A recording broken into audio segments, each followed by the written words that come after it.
Welcome to Two Open Doors, the podcast that explores our power to open or close the doors of relationship with the important people in our lives. We hope you'll learn from and share your wisdom with our community. Thanks for joining us.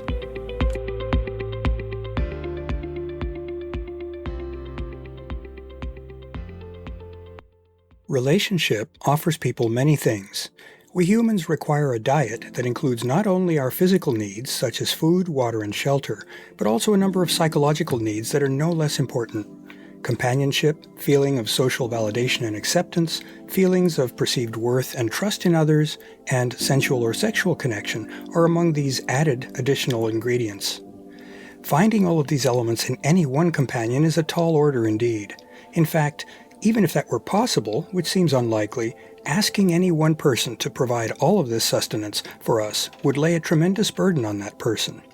In this episode, we'll consider whether there might be a more realistic, sustainable, and fair way to meet our needs. The notion of a person becoming complete is problematic from several perspectives. Let's dig deeper. First, the idea of completeness reflects a value judgment that every individual is somehow lacking. We are missing essential elements of full humanity, whatever that might be, and are thus in need of repair.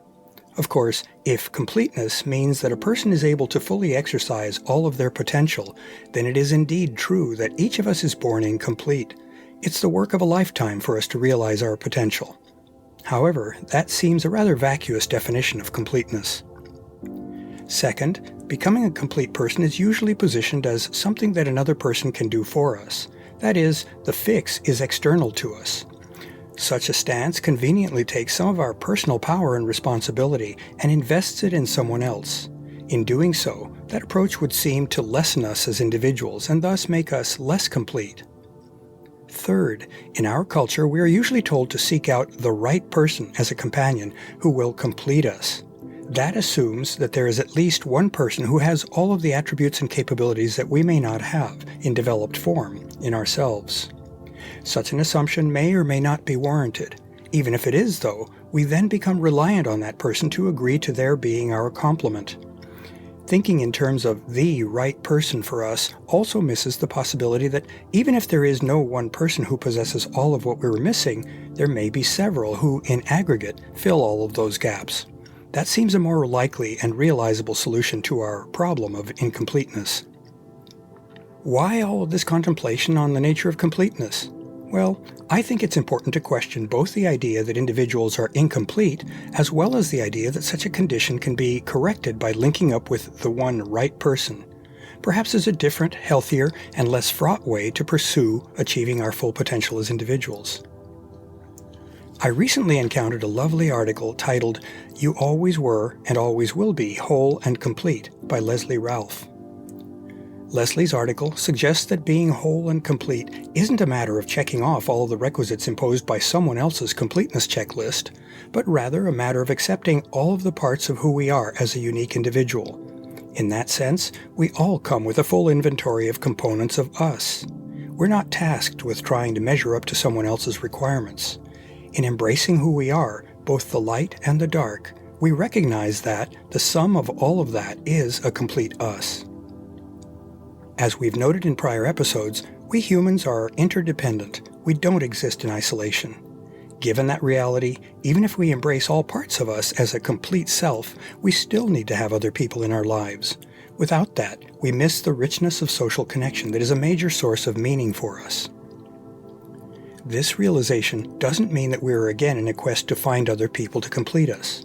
More pointedly, it does not leave us looking for the one without whom we are incomplete. What it does is remind us that we have a great deal of richness to offer to others, just as we have a lot to gain from inviting others into our lives. There are a lot of things that we cannot learn about ourselves in isolation. Doing so requires us to interact with other interesting and capable individuals. The resulting dance of engagement and communication is much richer and more varied than what we can experience solely within ourselves.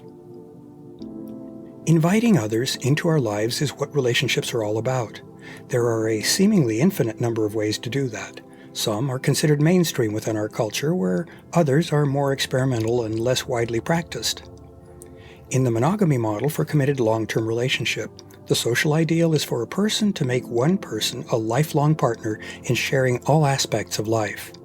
That model is often described as two becoming one, even though that is a better description of unhealthy psychological fusion than of a healthy and sustainable lifelong relationship.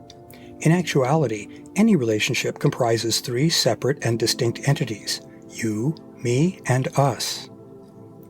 As practiced in Western societies, monogamy presumes a single lifelong partner. In actuality, of course, few monogamous relationships actually last a lifetime, and many monogamous relationships are punctuated by overt or clandestine sexual liaisons outside the monogamous relationship. Given human desires, it's a difficult model to sustain. That is not to say that monogamy is necessarily a flawed or undesirable way for two lives to intertwine.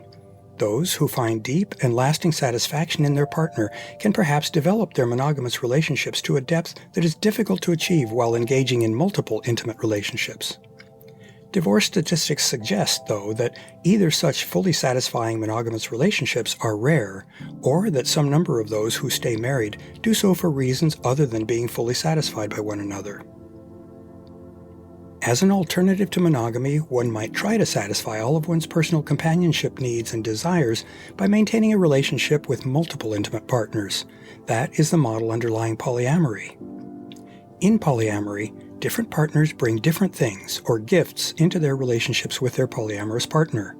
Some partners might share a sexual connection, while others might bring a platonic relationship. Specific partners might share different interests and life activities with one another, while those might not be shared with other partners. Some partners might share some sort of arrangement for living together, such as nesting partners, while others might have different frequencies of spending time together without living together. The range of variations in polyamorous relationships is truly mind-boggling. It's sometimes said that there seem to be as many different ways of practicing polyamory as there are participants in poly. While that might be a slight exaggeration, it seems not far from the truth. We've explored some of those possible variations in previous episodes of Two Open Doors, and we have much more ground to cover in future episodes. The point of this episode is to observe that it's quite possible to construct a rich and varied personal life by including a number of potentially very different individuals in that life. Each such participant brings their own special gifts to the extended relationship. As in concocting a delicious curry, the various spices can combine harmoniously to yield a flavor with subtlety and depth that no single spice can provide. In seeking to meld lives in this way, it's crucial to make room for the uniqueness of each participant.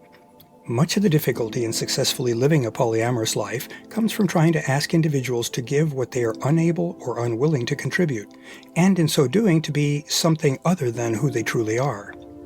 If instead, each partner is allowed room to seek what gives them joy in a relationship, while contributing what they wish to, a mutually satisfying symbiosis can be created. To learn more about Two Open Doors and to engage with our community, I'd like to invite you to visit the Two Open Doors private Facebook group and the Two Open Doors meetup group for events. I also invite you to contact me directly by writing to me at Claude, C-L-A-U-D-E, @twoopendoors.com. I'd love to hear from you, and I'll use your inputs to guide my work on future blog posts and podcast episodes. Thanks for visiting Two Open Doors.